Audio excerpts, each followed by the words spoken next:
आज की इस वीडियो में हम पढ़ेंगे प्राचीन भारत का इतिहास। और आज का हमारा टॉपिक होगा पाषाण काल। पाषाण काल को 3 भागों में बांटा गया है: पुरा पाषाण काल, मध्य पाषाण काल, नवपाषाण काल। पुरा पाषाण काल की अवधि है 20 लाख से 10,000 ईसा पूर्व। मध्य पाषाण काल की अवधि है 10,000 से 6,000 ईसा पूर्व। और नवपाषाण काल की अवधि है 6,000 से 3,000 ईसा पूर्व। ये कुछ पाषाणकालीन औजार हैं जिन्हें पाषाण काल में इस्तेमाल किया जाता था। चलते आज के प्रश्न की ओर। हमारा पहला प्रश्न है, रॉबर्ट ब्रूस फूट क्या थे? एक भूगर्भ वैज्ञानिक, पुरातत्वविद, पुरावनस्पति शास्त्री या इतिहासकार? तो रॉबर्ट ब्रूस फूट एक भूगर्भ वैज्ञानिक और पुरातत्वविद थे। आंसर है हमारा ए और B. Geological survey of India से संबद्ध रॉबर्ट ब्रूस फूट ने 1863 ईस्वी में भारत में पाषाणकालीन बस्तियों के अन्वेषण की शुरुआत की थी।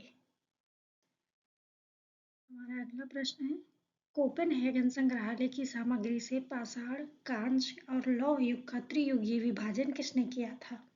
तो पाषाण, कांस्य और लौह युग का त्रियुगीय विभाजन किसने किया था? ऑप्शन है थॉमसन ने, लुबाक ने, टेलर ने या चाइल्ड ने? तो इसका आंसर होगा थॉमसन ने। कोपेनहेगन संग्रहालय की सामग्री से पाषाण, कांस्य और लौह युग का त्रियुगीय विभाजन थॉमसन ने किया था और ये विभाजन सामग्री के आधार पर किया गया था। अगला प्रश्न है, उत्खनित प्रमाणों के अनुसार पशुपालन का प्रारंभ कब हुआ था? ऑप्शन है निचले पूर्व पाषाण काल में, मध्य पूर्व पाषाण काल में, ऊपरी एवं पाषाण काल में या मध्य पाषाण काल में? तो पशुपालन का प्रारंभ कब से माना जाता है? इसका आंसर होगा मध्य पाषाण काल में। मध्य पाषाण काल के अंतिम चरण में पशुपालन के साक्ष्य प्राप्त होने लगते हैं।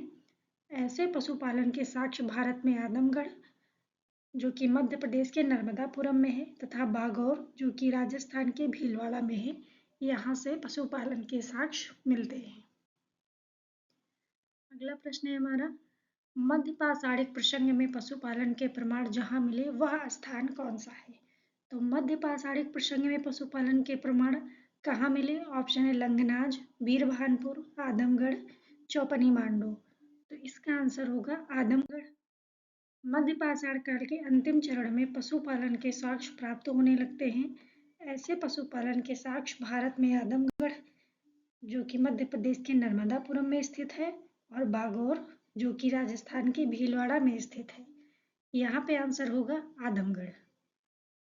अगला प्रश्न है, निम्नलिखित में से किस स्थल से हड्डी के उपकरण प्राप्त हुए हैं? ऑप्शन है चौपानी मांडू, काकोरिया, महादहा या सरायना हर्राय। तो हड्डी के उपकरण प्राप्त हुए हैं महादहा और सरायना हर्राय से। मध्य पाषाण कालीन महादहा से बड़ी मात्रा में हड्डी एवं सींग निर्मित उपकरण प्राप्त हुए हैं। जी.आर. शर्मा महादहा में 3 क्षेत्रों का उल्लेख करते हैं। पहला है झील क्षेत्र, बूचड़खाना संकुल क्षेत्र एवं कब्रिस्तान निवास क्षेत्र। और बूचड़खाना संकुल क्षेत्र से ही हड्डी एवं सींग निर्मित उपकरण एवं आभूषण बड़े पैमाने पर पाए गए हैं। तो इसका आंसर होगा हमारा महादहा। और सराय नाहर राय से भी अल्प मात्रा में हड्डी के उपकरण मिले हैं।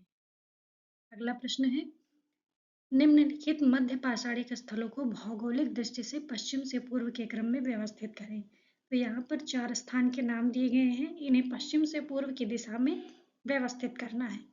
पहला है पैसरा, लेखैया, बीरभानपुर, मादहा। तो इसका आंसर होगा सी।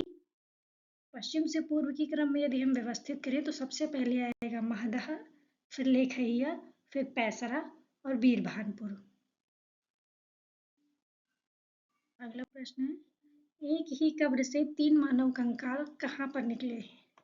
तो एक ही कब्र से 3 मानव कंकाल पाए जाने वाला स्थान कौन सा है? सरायना हर्राय, दमदमा, महादहा या लंगनाज।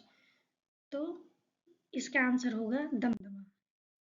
उत्तर प्रदेश के प्रतापगढ़ जिले में स्थित सरायना हर्राय, महादहा तथा दमदमा का उत्खनन हुआ और दमदमा में लगातार 5 वर्षों तक किए गए उत्खनन के फलस्वरूप पश्चिमी मध्यवर्ती क्षेत्रों से कुल मिलाकर 41 मानव समाधान ज्ञात हुए हैं।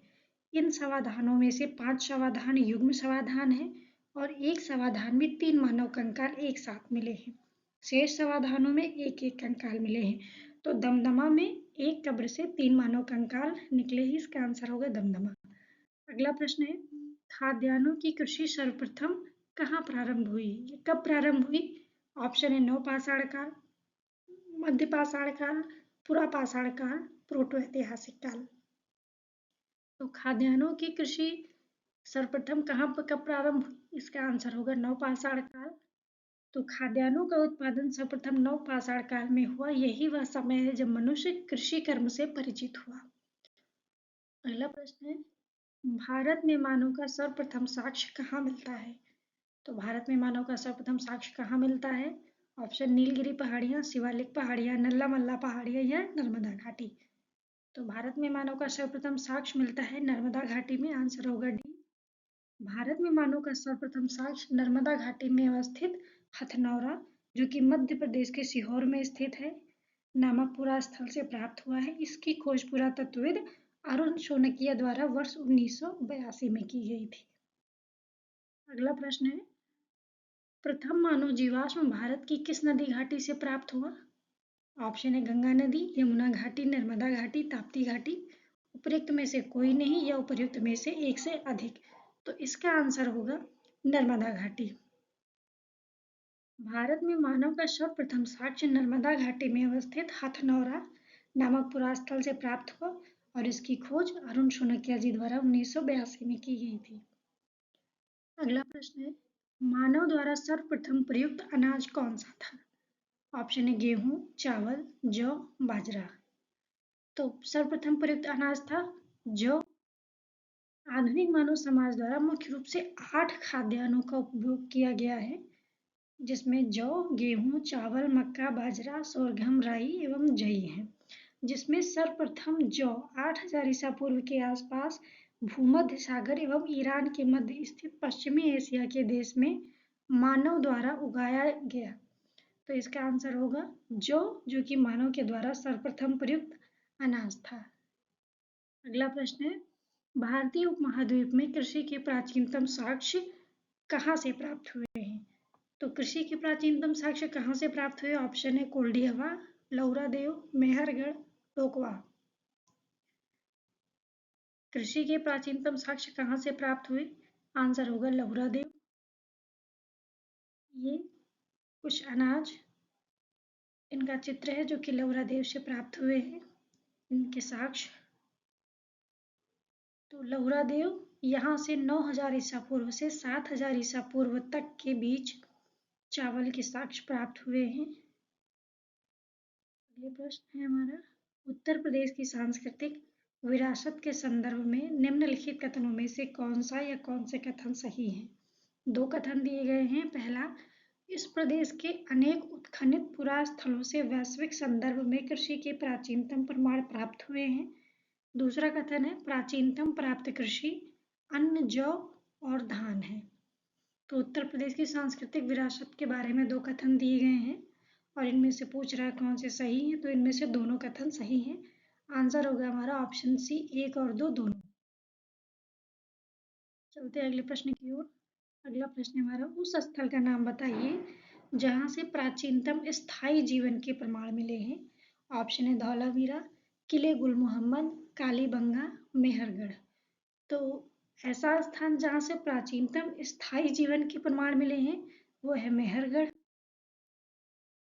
प्राचीनतम स्थायी जीवन के प्रमाण सर्वप्रथम बलूचिस्तान के कच्छी मैदान स्थित मेहरगढ़ से मिले हैं, जिसकी प्रमाणिक तिथि लगभग 7वीं शताब्दी ईसा पूर्व है, जबकि किले गुल मोहम्मद एवं कालीबंगा की प्राचीनतम तिथि क्रमशः 4000 से 3500 ईसा पूर्व है।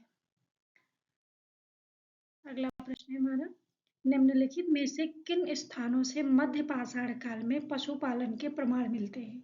तो मध्य पाषाण काल में पशुपालन के प्रमाण कहाँ से मिले हैं? ऑप्शन है औदे, बोरी, बागोर या लेखनिया। तो इसका आंसर होगा बागोर। मध्य पाषाण काल से पशुपालन के साक्ष्य प्राप्त होने लगते हैं पशुपालन के प्रारंभिक साक्ष्य मध्य प्रदेश में नर्मदापुरम के निकट आदमगढ़पुरा स्थल और राजस्थान के भीलवाड़ा जिले में स्थित बागौर से मिलते हैं। तो मध्य पाषाण काल में पशुपालन के प्रमाण हमें बागौर से मिले। आंसर होगा इसका बागौर। आज की वीडियो में बस इतना ही। मिलते हैं अगली वीडियो में, तब तक के लिए नमस्कार।